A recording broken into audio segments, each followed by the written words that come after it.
जय जगन्नाथ सांगमाने मु प्रज्ञा आज शुणिमा प्रकृत हत्याकारी किएर अंतिम भाग। आगरू आमे शुणिथिले राजन बापा राजन छोट थिला बेले आत्महत्या कर देथिले, किंतु सी आत्महत्या करथिले किंबा तांको हत्या करा जायथिला तार असल कारण जना पड़ला नाही। राजन बड़ होला परे जो झियो सह तार बाहाघर ठीक होउची तार मृत्यु हो जाउची। एही सबु रहस्यर परदा उठेया पई राजन माँ जड़े विख्यात मनस्तत्वविद तथा रहस्य अनुसंधानकारी पाखक जाउछंती।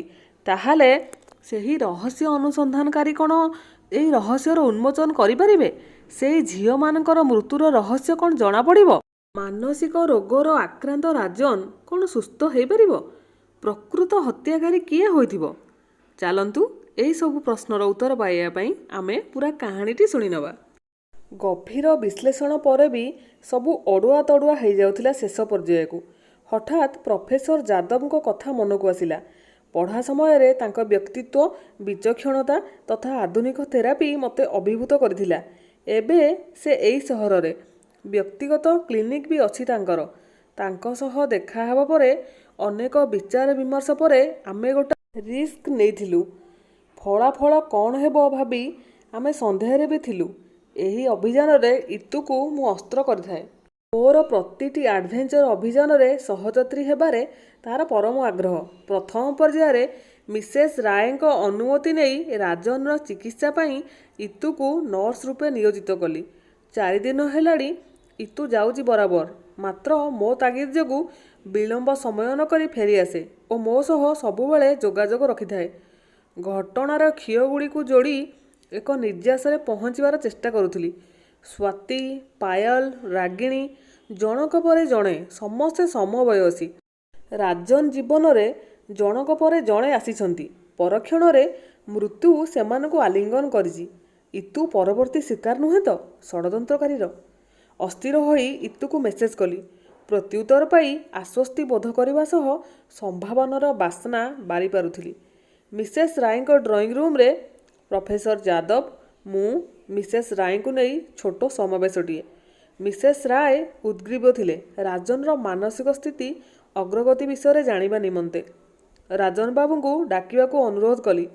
समस्ते बसीजिबा परे प्रोफेसर जादव आरंभ कले। प्रकृत में राजन बाबू जीवन में घटिथिबा कथा गुड़िक कौनसी ग्रह दोष बा दैवी प्रभाव नुहे किंबा दुर्घटना मध्य नुहे, सेमानकु हत्या करा जायछि। हत्या? विस्फोरित कंठरे कहिले मिसेस राय। हाँ हत्या। तेबे हत्यार स्पष्ट कारण आमे एबे आविष्कार करिबु। माने? हाँ मिसेस राय, हत्याकारी 3टी हत्या करिया भितरे मात्र अल्प किछि त्रुटि पाई रागिणी मैडम बंची जाइछंती। धीर भावे कहिली। रागिणी बंचिछंती? अस्पष्ट भावरे कहिला राजन। आज्ञा, वर्तमान से निजे आसी ए रहस्य को उपस्थापन करिवे कही फोन लगाइली। एई तो बाहर को निर्देश करी कहिले मिस्टर जादव। समस्ते बाहर को चाही से येलो पोशाक आउ ब्लू मास्क परिधान करथिबा तरुणी को देखुथिले। राजनर मुखभंगी बारंबार परिवर्तित होउथिला देखुथिली। हठात अद्भुत चित्कार सह टेबुल उपरु पेपर वेट को उठाई फोपाड़िया को जाउथिले। धरी नेलु प्रोफेसर आ मु। हाँ हाँ मु हत्या करिछि, स्वीकार करिछि मु। मते जिए विवाह करने को आगे आसीबो एमिति हत्या करिबी। जाओ चली जाओ, छाड़ मते, समस्ते चली जाओ एठू। उन्मादक भली चित्कार कर चलथिला से। इशारा मात्रे इतु आसी इंजेक्शन देले राजन को आयात करने निमंते। सोईगले से निस्तेज होई। राजन निकटरू सत बाहर करने निमंते प्रोफेसर जादव चिकित्सा विज्ञानर चमत्प्रद उपायटी बाहर करले। जदिओ ताहा सर्वतः फलप्रद नुहे, तथापि आमे उत्साह लागिगलु। आपण ही हत्याकारी मिसेस राय? चमकी उठी विरक्त भाव पचारिले।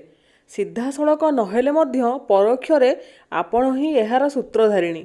आपण ही प्ररोचित करिसेंती एही समस्त विभत्स घटना पाई। प्रोफेसर जादव हिप्नोजिम थेरापी सफल होइथिला। रेकर्डिंग होइथिबा राजनर सिक्योरिटी को उपस्थापन कले इतु। घटनार सारमर्म थिला एहीपरि। राजन जेतेबेले 8-9 वर्ष होइथिले तांको बापांकर मृत्यु होइथिला। घर ठारू अल्प किछि दूर थिबा रेल लाइन तांकर खंडित शव उद्धार करा जायथिला। विभिन्न जांच पर मध्य ଆତ୍ମହତ୍ୟାର କାରଣ ଜଣାପଡ଼ିନଥିଲା। ପାରିବାରିକ କଳହ କିଛି ନଥିଲା ବୋଲି ମିସେସ୍ ରାୟ ସ୍ପଷ୍ଟ କରିଥିଲେ। ବିଜନେସ୍ ବି ଠିକ୍ଠାକ୍ ଥିଲା। ଘଟଣାର ଅନ୍ତରାଳେ ଅଲଗା କିଛି ଥିଲା। ସେ ସମୟରେ ଅସାମାନ୍ୟ ସୁନ୍ଦରୀ ମିସେସ୍ ରାୟଙ୍କ ସୌନ୍ଦର୍ଯ୍ୟର ସ୍ତାବକ ଅନେକ ଥିଲେ। ବ୍ୟବସାୟ କାର୍ଯ୍ୟରେ ଜଗଦୀଶ ବାବୁ ବାହାରେ ଥିବା ସମୟରେ ଘରେ ମିସେସ୍ ରାୟଙ୍କ ପ୍ରେମିକମାନଙ୍କର ଆସର ଜମେ। ଦିନେ ଅବେଳରେ ଅକସ୍ମାତ୍ ଫେରି ମିସେସ୍ ରାୟଙ୍କୁ ଅନ୍ୟ କାହା ସହ ଅନ୍ତରଙ୍ଗ ଅବସ୍ଥାରେ ଦେଖି ନିଜକୁ ସେ ସମ୍ଭାଳି ପାରିଲେନି। ପରସ୍ପର ଯୁକ୍ତିତର୍କ ଭିତରେ କଥା ହାତାହାତି ଉପରକୁ ଗଲା।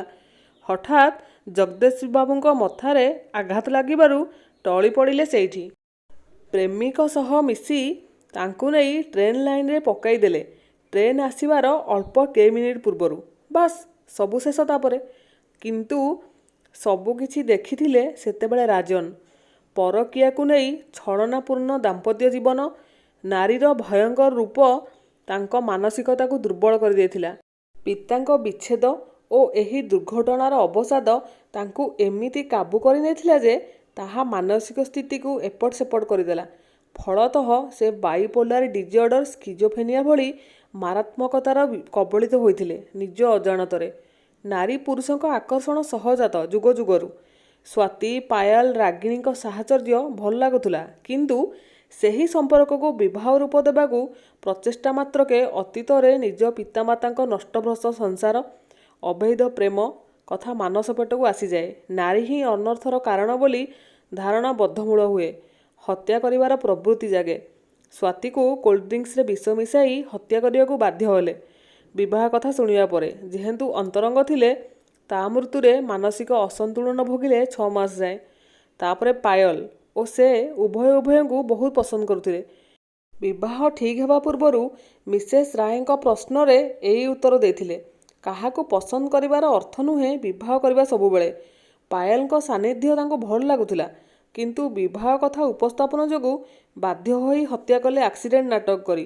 ଦ୍ରୁତଗାମୀ ଭ୍ୟାନ୍କୁ ଦେଖି ତତ୍କ୍ଷଣାତ୍ ପାଖ ପୋଲ ଦେହରେ ଗାଡ଼ିକୁ ବାଡ଼େଇ ଦ୍ରୁତଗାମୀ ଭ୍ୟାନ୍ ସାମ୍ନାକୁ ପାୟଲକୁ ଠେଲିଦେଲେ। କିନ୍ତୁ ଅଧିକ ଘନିଷ୍ଠତା ଯୋଗୁଁ ଦୀର୍ଘଦିନ ଧରି ମାନସିକ ଭାରସାମ୍ୟ ହରାଇ ବସିଲେ। ରାଗିଣୀ କେସ୍ରେ ଟିକେ ଅଲଗା ଥିଲା। ସେମାନେ ମିଳାମିଶା କରୁଥିବା ସ୍ଥଳେ ରାଗିଣୀର ନିଜ ତରଫରୁ ବିବାହ ନିବେଦନ ତା ପ୍ରତି ଘୃଣା ସୃଷ୍ଟି କରିଥିଲା। ନାରୀ ନିଜେ ପ୍ରଲୁବ୍ଧ କରିପାରେ, ପରକୀୟା କରିପାରେ, ସ୍ୱାମୀ ହତ୍ୟାକାରିଣୀ ବି ବନିପାରେ।